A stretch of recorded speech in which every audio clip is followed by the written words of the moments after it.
Alam nyo, itong t-shirt ko, malinis. Ano nangyari doon naman? Saan naman doon? Saan kaya ito? Pero, para hindi ito lalong mamansa, kailangan natin gagawa ng paraan. Bakit? Kasi mayroon itong isang bulig ng saging doon sa taas. Kunin natin yan. So, tulungan nyo ako? Pwede? Yung mga kapayas naman dito, ano pa, nagkalata na talaga. Kasi, ngayon, walang bibili ng marami kasi season. So, anong gagawin natin? Mag-imbento tayo ng pangharang kasi ganyan naman ang buhay, para-paraan lang. So, ganito, para di ko mamansa, nga nauna lang na ako ni.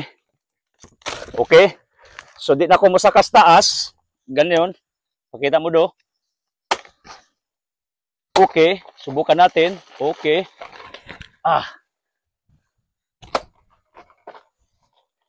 Okay. Di madali maghanap ng pira talaga. So, dapat doon sa mas mataas pa yung ating pagtigbas ba? Okay. Okay. So, hapit. Pira na. Ito. Doon sa baba. Bukal kasi ito eh. Ngayon parang walang tubig yata. Nasa ilalim. So natakot ang ating videographer. Gagmay. Kibali pijapi ba? Pero mahinog na yata ito. Kinain ng ilaga. Kinain ng ilaga. So, ito. Pira na. Ganyan naman talaga. So, sa ang dako, pira. May pira pa doon, oh. Dito sa baba, marami ditong gabi-gabi. Doon sa taas, pakita mo do, kawayan. May mga tanim na ditong mga prutas at saka coconuts. So, yung mga bashers ko, sabihin nila, bakit masukal mo ang kapaligiran mo? Mabuti pa, tutulungan mo ako dito maglinis kasi 5 hectares ito eh. Hindi ito makaya ng ilan lang trabahante ko. Kaya nga, binigyan ako ng bagong grass cutter ni Rustico pre ginagamiton. Ito na, Binahart TV. Tingnan mo, Binahart. Kasi gusto mong linusak. Maglusak tayo pag pupunta kayo dito sa Altam Farm. Once again, kasi pumunta na sila dito. So, I am here at this moment of time sa lugar ng ating farm na nasa baba kasi may bukal nga dito. One day pakita ko sa inyo, may tubig dito. Dito yung mga lolo at ancestors ko kumuha ng tubig. Bakit hindi ko to napakinabangan ngayon? Kasi may tubig naman ko sa taas, galing sa ibang barangay. Pero kailangan naking i-preserve because this well, itong atabay para sa gospel karon, John chapter 4, yung atabay ni Jacob, ito rin ang atabay ng aming mga ninuno, mga ancestors.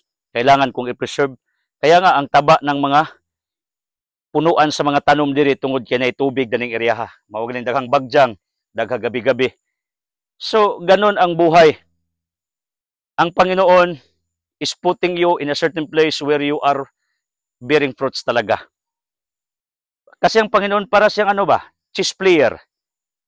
Para siyang isang tagapaglaro ng billiard or dama. Bata Reyes, ang galing tumira. Because the best player wins. God is our greatest player. Kaya kung saan ka ngayong lupalop ng mundo, hindi nagkamaling Panginoon. Nilagay ka dyan kasi nakitang Panginoon, alam niya na dyan ka aasinso, aangat. Pero kung di ka umangat, kung saan ka ngayon, kailangan mong pakiramdaman ang kapaligiran mo at ang sarili mo. Bakit? Kasi hindi naman nagkamali ang Panginoon. He's the best player. He's the best chess player, dama player, o ano pang laro. Bakit ko sinabi? Kasi tulad nito, very fertile at productive ang lupain ko. Dito ako nilagay ng Panginoon. God puts me here in this very wonderful land, 5 hectares. Kaya nga marami tayong mga bunga ng ating mga tinanim long time ago. Ang iba dito, hindi ko talaga tinanim ng mga ninuno namin noon. Pero binili ko naman ang lupa kasi naangkin na yan ng kapatid ng mama ko or mga cousins. Hindi man pwedeng ibigay na sa akin libre, walang ganun. Wala kaming thank you dito, walang libre. Binabayaran ko talaga. Dandahan. So, ang nangyari, na-develop tong lugar, naging resort, naging farm, at one day, this will become agritourism. What is that? Agricultural turismo ba? Papasok ang mga tao upang tingnan ang aking mga tanim. Yung mga bashers ko, marami silang sabi-sabi kasi ibang tekniko dito. I am introducing integrated farming. Hindi yung ditong banda, durian, yung dito mangustin, doon mangga, no. I put all kinds of varieties of fruit trees or sari-saring mga tanim in one place. Bakit ganun ang aking technique? Kasi mayroon akong formula na sinusunod. Tulad nito, tataas tong banana sa baba, hindi nasasayang kasi may karlan dito. Oh, may karlan na igo sa tundan. Kani, namatay karlan dia, karlan man eh. Maraming karlan dito sa kapaligiran. May gabi ito, may kulay. So ganun. So maraming mga tanim dito mataas, mayroon din sa baba. Yung mga tanim na musukol ug naasa under the shades like cacao, like karnaba, limon, at iba pa. Pero yung luminsito hindi talaga pwede under the shadow kasi gusto lang direct sunlight galing sa araw. So ganun lang, God puts me in this place because God knows this is so productive. Pero anong ginawa ko, hindi ko to pinabayaan. Araw-araw, gumasta ako ng more than thousands yata just to operate this place kasi mayroon akong mga babayarin. Travel ko nga, expenses from Hagna going here, ang laki na. Pagkain pa, snacks pa, suhol pas mga trabante na ako. Ingana rang duwa pero hindi po ako sumusuko mga kabro. Bakit? Mayroon akong paniniwala. Ito, last. Alam nyo, 2021, tinira ito ng bagyo December 16. Pumunta ko rito, December 17 ng aga, hindi madaan ng kalsada. Madaming nakabaday dong mga kahoy, pero by the grace of God, nakaabot ko dire. Pagtanaw na ako sa akong resort diri sa taas, hurot, way nabilin bisag usa. Alam nyo, hindi po ako umiyak. Kasi sa utak ko, sabi ko, Lord, lahat naman ditong bahay, hurot, way nabilin. Sabi ng mga tao, kasi servant mo ako, pag hindi nasira yung resort ko kasi nasa bundok, sabi ng mga tao, hindi ka patas. So, anong ginawa ko? I knelt down kasi ang distansya ng Panginoon at tao, hindi naman malayo talaga. God is so near. Matthew 18:19-20, duwa tulo magtigom na sa stunga. So near. Ingon si St. Pascal, Blaise Pascal, the distance of God and you, yung distansya ng tuhod mo at lupa, lalo na pagluluhod ka ang lapit ng Panginoon. Maniwala kayo, tulad dito, lalo na pag lumuhod ka. Lumuhod ako. At alam nyo anong sinabi ko, Lord? Gitugtan mo, pinahintulutan mo to, nasira yung lahat na pinundar ko for how many years. Pero alam ko, babangon ako't ulit kasi hindi naman ikaw papayag sa mga bagay na alam mong hindi kaya ng anak mo. That's in 1 Corinthians 10:13.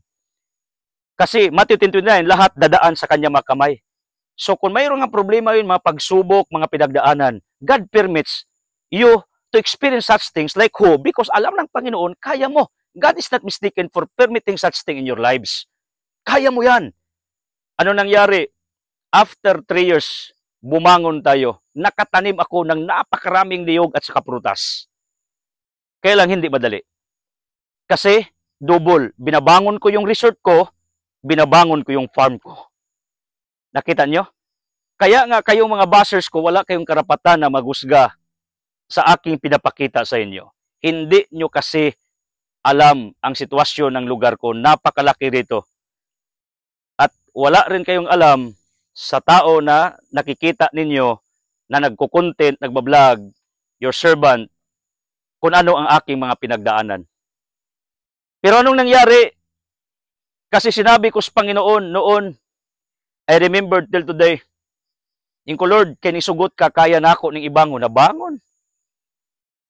Mo na gitawag, o relationship pa, kung gugma pa, pag-ibig pa, sweeter in the second time around.